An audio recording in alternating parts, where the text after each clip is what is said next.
Yo, what's up? This is King of K-pop here, Kyle. Sorry it's taking me so long to finally get to this Q&A video. Reason why it's delayed for two reasons. One, I've been busy. And then two, I also kind of wanted to wait and for other people to send in some more questions. Um, Surprisingly, I didn't get a lot of, subscribers to, leave their questions. But I got a couple questions, so thank you for the few of you guys that did leave in your questions for this Q&A. I appreciate it. So I'm just going to get right down to it. So first set of questions come from Alexis S. Who are your top three favorite rookie groups of 2014? Michelle Lee with her debut song "Without You." If you remember, I did a video early this year. Michelle Lee was a part of. She's a biracial kid, Korean, half Korean, half black girl who knocked it out of the park with probably the most emotional, heartfelt song I've heard in a long time in K-pop. So Michelle Lee, "Without You" was one. Winner would be second, and then thirdly would be Got Seven. Honorable mention would be Red Velvet because I like Red Velvet. Second question is, how old are you? I just turned 23 on December 5th, so I'm old now, really old. Then your third question is 2NE1 or Girls' Generation? Who do you pick? Very good question. I made a top 10 favorite K-pop girl group, I think 2 years ago, and Tanisha they were number one, and 2NE1 were number two. Now, if I was to redo that list again this year, they'd probably still be in the top one and two, but things may have changed. Um, hmm. I have a love for Girls' Generation just because I saw that group, when they were starting out. Same for 2NE1. However, unlike Sonichi Day, I think 2NE1 still has a little bit more as a group. I think they have a little bit more gas in the tank left, and I think they can go a little bit further as compared to Sonichi Day. Sonichi Day, I don't see lasting too long. But as of right now, I'd probably have to say 2NE1. 2NE1. Just because I just like their videos. I mean, their music. Excuse me, a little bit better. And they also say, I like watching your videos. Well, thank you.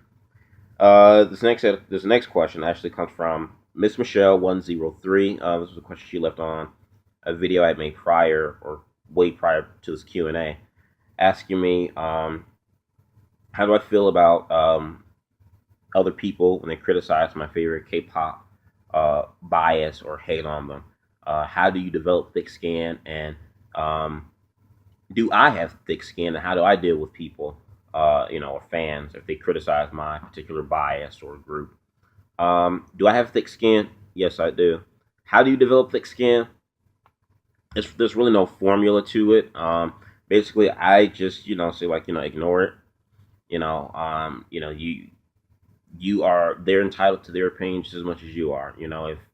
If you get people that for example, a lot of people think Hyuna is trashy and she's too overly exposed, and the way she acts and things of that sort.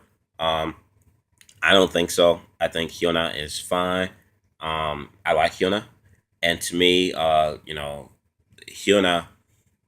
Hyuna is a perfect example of who she is on stage is the complete opposite of who she is in person. I've never met Hyuna in person, but I mean what she does on stage. That's her thing. I mean it's Hyuna. I think half the stuff she does. I think Hyuna is a little sexy, but she puts a little bit umph in it because she is a performer. But if you see her, doing what she does on stage versus seeing her on a variety show, or whatever, it's like night and day. So like I said, I don't know if there's really a formula to have thick skin. It's just just don't let it get to you. People, they're entitled to their opinions, even if you don't agree with it. Say, hey, well, that's how you feel about this group or this particular bias that I like. Well, that's on you. Um, I normally call people out on sometimes if people complain too much about stupid stuff, then I will call them out on it. But it's not in terms of I'm right, my views are right, your views are wrong. It's just me I'm calling you out on your stupidity kind of thing. Next set of questions come from SQ1990. You're one of my longtime subscribers. I remember that name. Your first question is, what are your best three and worst comebacks of this year? Let's see. Best three, I would have to say, would go to Sistar, XO, and I even say Ailey. And that's just for the simple fact that I think Ailey, considering her scandal that she had last year, um, that really concerned me. I didn't think, even though she wasn't at fault, she was a victim in the whole thing. Still, stuff like that doesn't really set well with, Korea. So even though she was the victim of the whole scandal, you know, I was afraid that she was going to take a big hit in her popularity and her stardom, but it didn't. So she made a comeback this year. She won some awards for a song, "Don't Touch Me." I didn't really care for the track too much, but she proved the critics wrong, and she came back and she won awards, and she's better now than as if she never even had that scandal last year. So she's won. Um, Honorable mentions for comeback. I was honorable mentions. I thought some of the best comebacks. Epic High and Taeyang, because Taeyang killed it this year with his album. He just slayed everyone. Um, Worst comebacks. I can't. I don't know why I would say would be a worst comeback. K-pop this year musically has been such kind of lackluster, and other things have been happening in terms of people suing people and stuff, and groups breaking up and people leaving, that I really haven't really focused too much as to which comebacks were terrible, or even debuts for rookies as to which were terrible or lackluster, because other things were taking prior focus in the K-pop world beyond what was going on with comebacks in music. Which leads on to your next question. With the flood of lawsuits, group members leaving their companies and etc. happening this year, do you think some of this could continue in the next year? Absolutely. I think what we saw this year is just the tip of the iceberg. I think a lot of people or artists are going to start thinking more clearly now. Not even just next year, but in years ahead. The problems of this, though, with this whole controversy with a lot of these groups and stuff leaving and people suing for their contracts, is that these companies get these artists, at 12, 13, 14 years old. So, no 12 or 13, 14-year-old kid is going to have enough common sense, get along, the common sense or the wisdom to read these contracts thoroughly and say, like, hold on, wait a minute. You mean to tell me if I work, X numbers of dates and do this and that, I only get this percentage? A kid's not, a 13, 12-year-old, 13 kid's not going to think about that. So in a way, even though we may see more groups, sue their companies and stuff like that, it's just going to be end up being a repeated cycle. Nothing will, I don't think, will change too much unless I see some concrete proof. I don't think it'll change too much because, again, no 13-year-old's going to read a contract, and think, maybe I should get a lawyer to look this contract over before I sign it. And that's you would think that the parents would get involved and be like, well, let me read this over with you, or we'll guide the kids. Let's take this contract before you sign it to this company. Let's take it and look it over with a lawyer.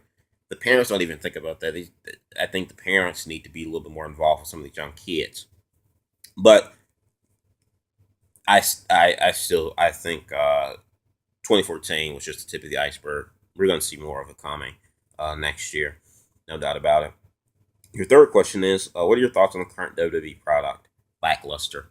A lot of people think this is the worst year in WWE history. I don't think so.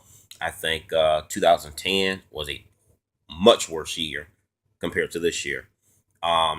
Lackluster, but not the worst year of all time. It's just been lackluster. I'll just say that it's been a weak year. A weak year.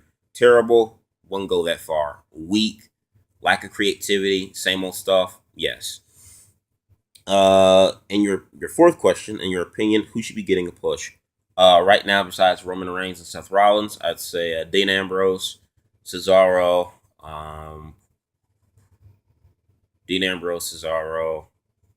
uh, Bray Wyatt, and that's about it right now I can think of. Those are probably my top three. And Ziggler, even though Ziggler is getting a push, but don't know how far WWE will push him. So Ziggler, I'll put in that category as well. Your fifth question is, the WWE Divas division is beyond terrible. There are few great wrestlers. Do you think this should have been Paige's year to shine? I think WWE dropped the ball with her. Yeah, I think WWE did drop the ball with her. She was kind of hot when she came in, and then they kind of did the whole little lesbian thing, which was, I don't know what to think of that. I didn't mind it. I thought it was entertaining, her doing the girl on girl stuff, even though it wasn't really hardcore compared to a lot of stuff we've seen in WWE. But yeah, it should have been her year. They should have built the division around her. Maybe not build it around because AJ is still the top diva in that company. But yeah, the Divas division in WWE is terrible. I can't really gripe and complain about that too much because it's been that way for years. I don't expect it to get any better.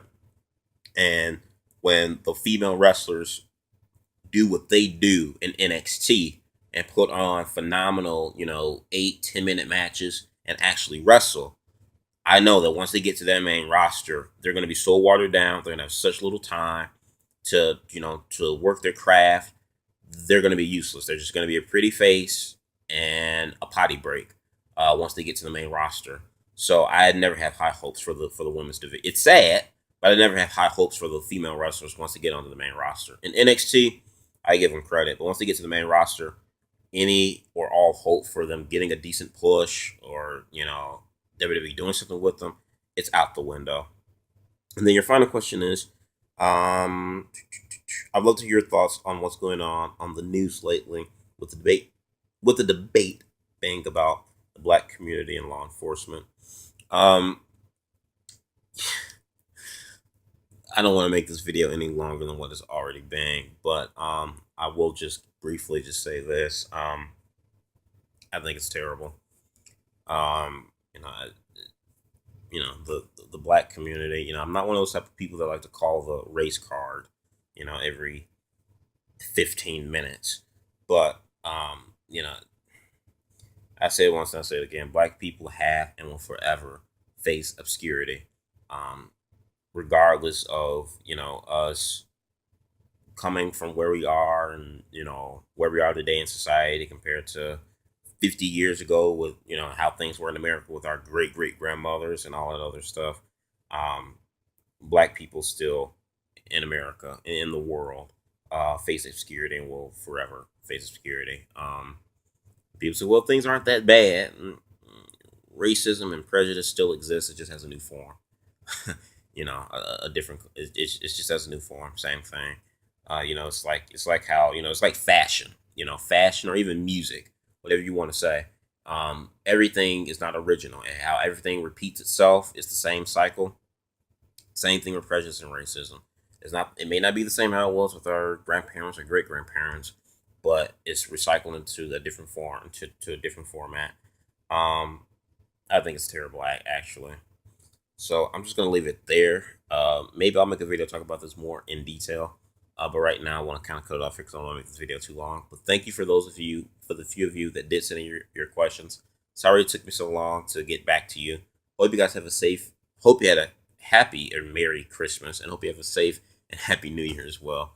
This is the King of K-pop signing off. Peace.